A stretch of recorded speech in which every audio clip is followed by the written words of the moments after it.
Hey everybody, welcome back to Prometheus Podcast. I'm Landon Wade and I'm here with Sean Jew. Hey. And Colin Burns. Howdy. My co-hosts. Today we're going to have a real short and sweet episode for you. Unlike our pilot, we had a nice 45-minute long episode for you. Today we're going to go for probably 15-20 minutes. We're going to give you a brief run-through of architecture school. Kind of what that's like, and specifically right now, kind of the things we're going through. So we just started a semester, so things are still at bay, if you will. Things are going to get a lot rougher pretty soon. Calm before the storm. The calm before the storm, as we like to call it. Our last podcast we actually recorded while there was a meeting happening at school because we decided to podcast and broadcast to y'all. I was at the meeting, like a good student should be. Right, as is evidenced by our last podcast. And yeah, you want to explain how your voice was there? That's really interesting. Dumbfounded. Okay. FaceTime, Skype. Yeah. There's technology. Yeah. So anyway, but now this time we're not actually skipping anything. It's just a lovely Friday night. We're back here, just hanging out, talking about architecture. So just to kind of give you a revision of what we talked about last episode, we talked about Captain America Civil War, the film, and how that ties into architecture, some of the political issues that explores and how those things turn into architecture. And this time, we're going to talk about the school, and I think we can even go a little bit more into each of our backgrounds as well as we talk about architecture school. The three of us met our first year of architecture school, right? Sean and I were first semester. We met first semester. That's right.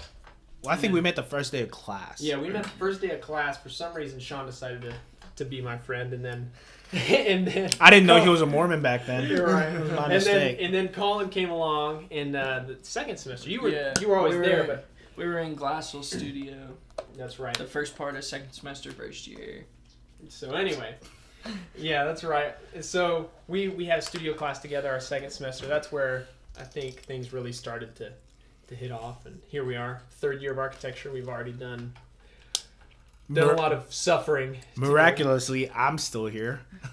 People were saying a lot of things about me not making it to the next year every semester. Well, that's the thing. I think, maybe the first topic of architecture school is survival, because something a lot of people do know about architecture school is that architecture is not an easy major. It's very rigorous, and that's why Sean was talking about not making it to the next year, things like that.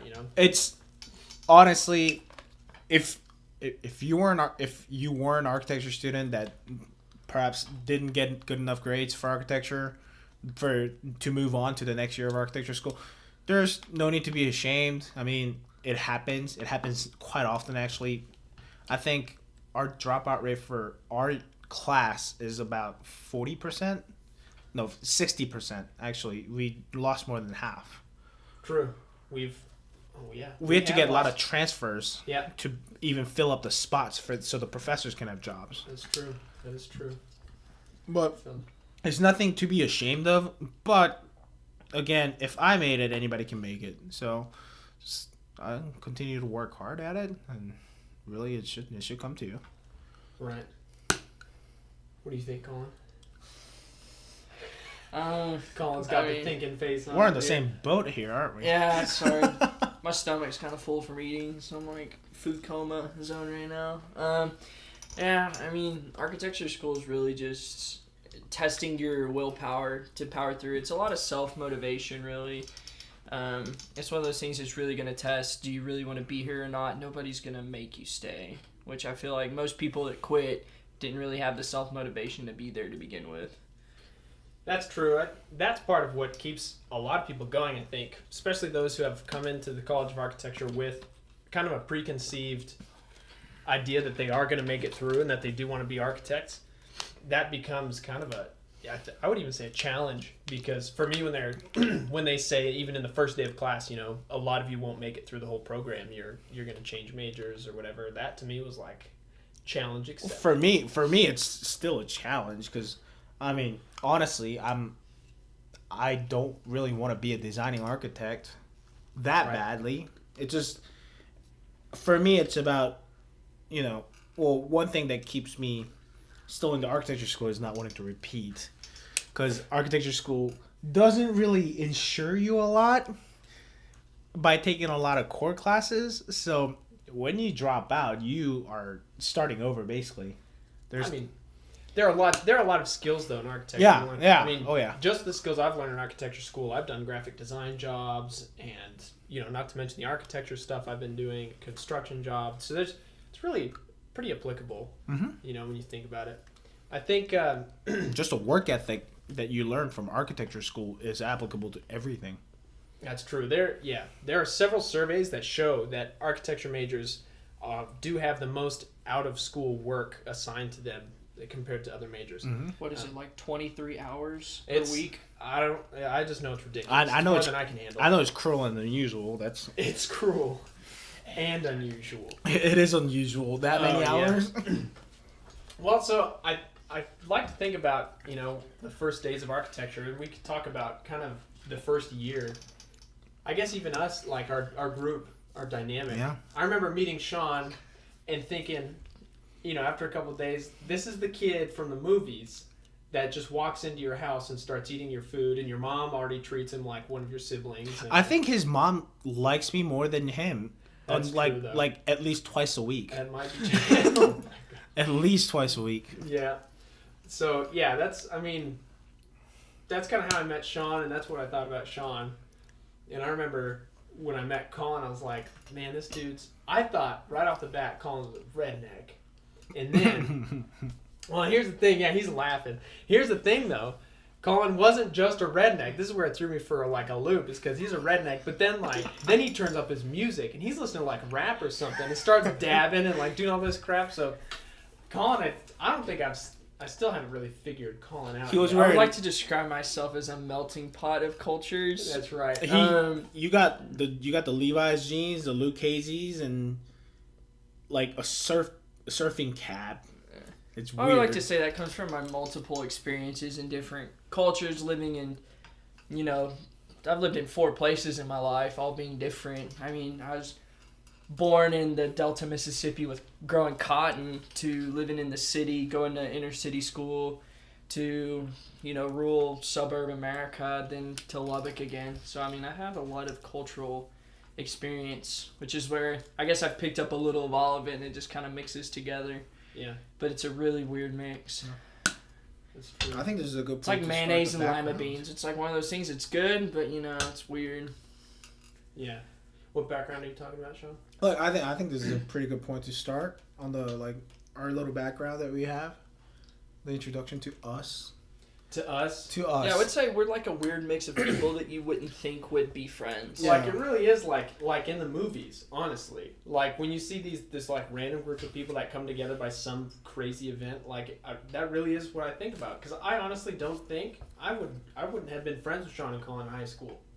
That's just I would not have. You I wouldn't even know. Let's them not get in into high that. school. Sean's very prestigious on his high school Oh, stories. yeah, Sean was very prestigious, so but Get out of He here, was too good for us. losers. very too good. Yeah, Sean was all varsity, top of his class, all this stuff. But that's the thing is it's kind of this interesting dynamic is we've just been brought together. It's 3 really different personalities, and now we're roommates. So Please don't get out. I have to pay your rent. But anyway, I guess let's talk a little bit more about architecture school in itself. I think that's a lot of background. Mm-hmm. I think Architecture, us choosing, the reason why we chose architecture has a lot to do with our background. Right.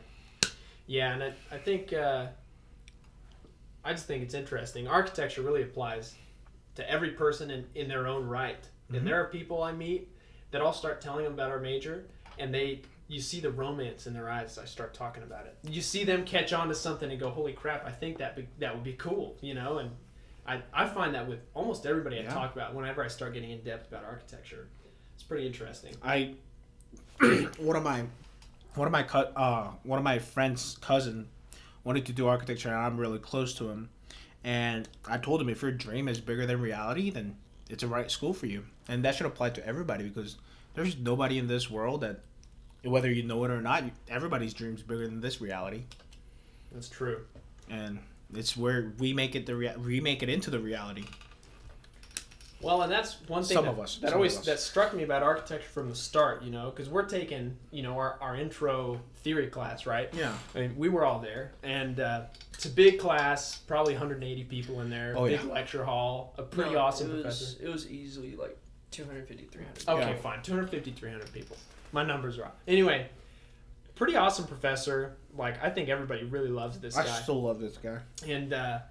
And I remember the first day he just started talking about, and I was like, holy crap, this is the place for me. Like, this is this is awesome. And like, that romance is what hit me, and it really, a lot about it is the fact that, like Sean was saying, is the ideal, it's the dreamer in all architects. Yeah. It's the fact that, like, we don't really, I think most of us don't really accept reality for what it actually is, because we know we can change it. I mean, I'm not trying to diss any other majors here, but yeah, we're the major that we don't have to make the compromise. Other people will make the compromise for us. It's true. But we don't have to start out with a compromise. And I think that's a beauty of this major and this profession. Totally. Colin? Say something. I mean, I think it's really hard to explain to people what it is we do. I mean, I was reading a article for my contemporary issues class, and the guy explained is architecture is a field that tries to take something from an imaginary creative world and make it reality. And I feel like that's true in a sense, but it also makes it hard without any background knowledge for other people to draw into and understand, and that's why I feel like there's a disconnect between us and everyone else. The translation between the dream and the reality is a hard part. Well, I think, and that leads us into, there's going to be a segment, we're starting a segment of each podcast we're going to do. We're going to take about 5 minutes of every podcast, just right after our intro, to tell you, the listeners, about what's happening in architecture school. Hopefully, we'll explain it in relatively non-academic terms, because academically we can use a lot of big fluffy words when really the idea is super simple. We can explain it. I think that's what causes that rift between a lot of people, the people's actual understanding of what happens in architecture school and our understanding of what happens in architecture school. If you're suffering from insomnia, any one of you, just go to a library, rent out an architecture textbook or any architecture related books. Seriously. Open it for 5 minutes and you're cured. You're good to go. Doctor approved right here.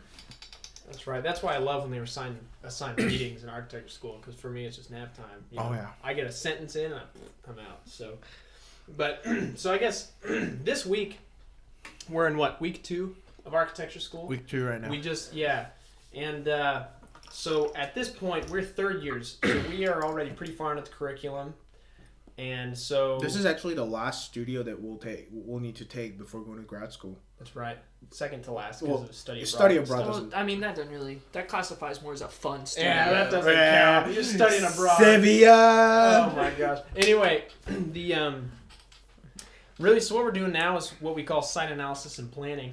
This is where you look up a ton of maps, you look at the place that you're going to design a building, and you look up any and all information you could ever want about this place, including climate information, topographical information, so the terrain and how it's shaped, soil types. You can even look up vegetation. And even how you feel about neighborhoods there. You seriously could go to the site blindfolded and just write down what you feel. That would be considered site analysis by some, I must say. Some people would argue that's not very, what's the word for it? Well, empirical. Those some people will fail my studio. Well, yeah. So that's the thing is you can explore a site anywhere from the black and white to the poetic. And you're not limited to, that's the great thing about site analysis in our major. I mean, you're not limited to finite detail analysis of a site. I mean, I remember last semester doing our site analysis, some people were, to start their project, were using site analysis of how the light from buildings reflects onto the site. I mean, you're not restricted to stuff that is just like physically right there. I mean, that's Tangible, intangible, all informations are welcome. Yeah. Well, that's the cool part about being an architect. We have the choice. We choose how much of that information or which parts of that information we bring out in our design and how we respond to that and things like that. So that's what we're doing at this stage, is this site analysis and site planning. So we're just trying to figure out, what is it about that location that makes it special, and how do you spice that up with a building? How do you augment that experience or make it better? Or, if you want to approach, you go from the other side, and how do you want to completely change that? Mm-hmm. How do you want to act against that? It's really up to the architect. The struggle, I think, that I run into, at least in architecture school, is finding the reasoning, because in a way we're a lot like lawyers. In classes, we have to prove every single thing we do. Yeah. We have to have a reason for it. That's part of the exhausting part of architecture schools. We don't just go draw buildings. We have to have a reason for every dang corner and line we draw. You can't just put a line on a paper and say, I did it because I did it. If you can't tell why you did it, I mean, you're kind of... Yeah, you can. I've done it.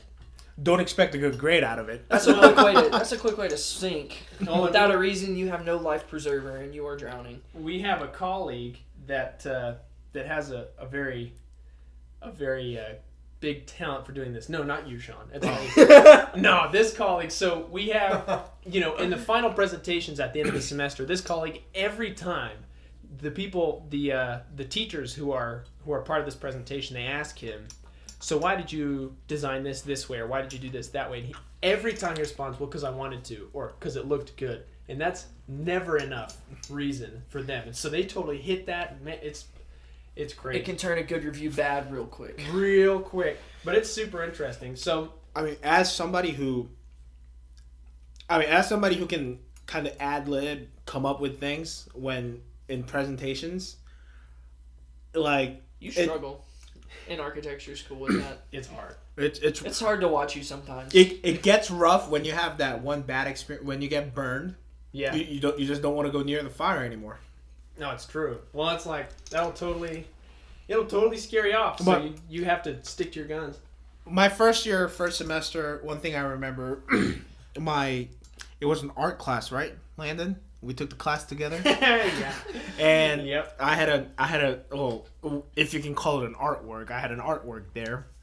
And our professors would always ask us what kind of grade we think we deserve.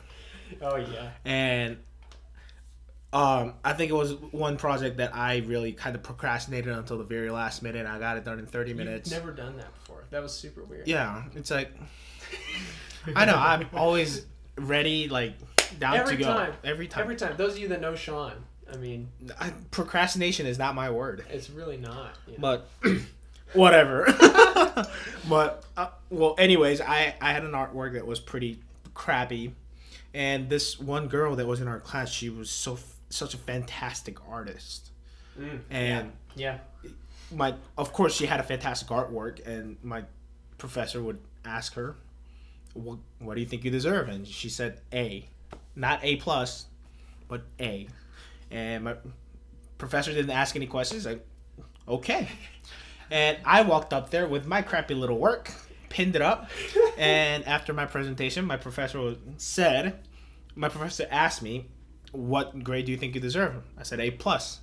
And he sort of dropped his pen and looked at me and said, why?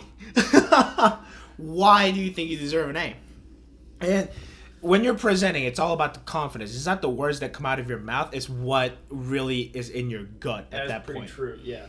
And I told him, my artwork is better than hers in many ways, but it's just in a different style. And I got an A+ in that studio. So it's not, when you come into architecture school, presentation that you learn in high school kind of just goes out the window. It's really what you have inside. They will test the limits of what you can do. No, it's very true. Verbally. It's very true. And in these presentations, I've seen people come out crying. I know that on one occasion, everybody's laughing at. Anyway, I got emotional one time. But anyway, so we'll wrap that up because that broke everybody up pretty good. Oh, I was gonna say, if you say my name, I will kill you. No. I'm not talking about you. I'm talking about me. I think that's one of the rites of passage, I would even argue, in architecture school, sure. is having a review that just knocks your socks off, and you just you go out wondering like, why am I an architect? You know, to that make you question reality. Your work is like your baby, and if a stranger comes to you and say your baby is really ugly as hell, you're gonna get hurt. No, yeah, and that's a struggle, man. That's I put a in work to make that baby. Anyway. Yeah, Shauna does take work to make a baby. Let's wrap it up. All right. So listeners, this is for you. We're gonna wrap this podcast up. We're hitting about 20 minutes now. So we really encourage you. We want to be a thing for everybody. So, you know, share our podcast. Share what you like about it. Talk to us about it. Comment, post. We can definitely talk about lots of issues, other things. We can do 20 minutes, 10 minutes, 3 hours if you want. Sean can keep talking. But Sean can talk about himself for a long time. Oh yeah. But yeah, the point is we're just really excited to be here, to be doing this and to be putting this podcast out there. So feel free to share it. Feedback's always welcome. Even the negative feedback, because we'll just put Sean on you and you won't talk anymore. There but you know what? There you go. Positive, negative, it's all helpful. It helps criticize our podcast we're doing. It helps us know what we need to do, what we don't need to do. Even if you think it might be a finite detail. I mean, it could be as simple as a smiley face emoji. You know, just little things help us know what we're doing right now. I mean, we're in a major where criticism is kind of like breathing. Yeah, I highly doubt that we'll be... we won't be hurt. Deeply hurt by anything you would say. No. So anyway, we appreciate feedback. We're really thankful you're listening to us, if you're still listening. and stay tuned for our next podcast. We have a lot of good topics coming up for you. Yeah. So from us here at Prometheus Podcast, we thank you for listening, and we'll see you next week. Bye-bye. Bye. Bye.